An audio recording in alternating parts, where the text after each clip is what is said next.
Welcome to my YouTube channel আগন্তুক। Hello বন্ধুরা, আজকে চলে এসেছি কয়েকটি প্রশ্নের সংজ্ঞা নিয়ে, অর্থাৎ কাকে বলে। 1 নম্বরে হলো ভোল্টামিটার, 2 নম্বর তড়িৎদ্বার, 3 নম্বর ক্যাথোড, 4 নম্বর অ্যানোড।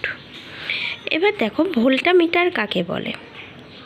যে পাত্রে গলিত বা জলে দ্রবীভূত তড়িৎ বিশ্লেষ্য পদার্থ রেখে পদার্থটির তড়িৎ বিশ্লেষণ করা হয় তাকে ভোল্টামিটার বলে। ভোল্টামিটার সাধারণত কাঁচ, চীনামাটি প্রভৃতি তাপ ও তড়িতের কুপরিবাহী পদার্থ দিয়ে তৈরি হয়।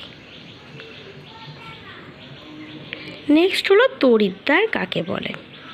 ভোল্টামিটারে তড়িৎ বিশ্লেষ্য পদার্থের মধ্যে যে দুটি তড়িৎ সুপরিবাহী ধাতব পাত বা গ্রাফাইট দণ্ড আংশিক ডুবিয়ে রেখে তাদের মধ্য দিয়ে তড়িৎ চালনা করা হয়, সেই পাত বা দণ্ড দুটিকে তড়িৎদ্বার বলে।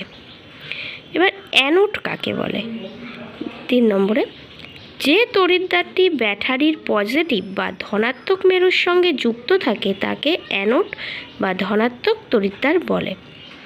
এবার হলো ক্যাথোড। যে তড়িৎদ্বারটি ব্যাটারির নেগেটিভ বা ঋণাত্মক মেরুর সঙ্গে যুক্ত থাকে তাকে ক্যাথোড বলে।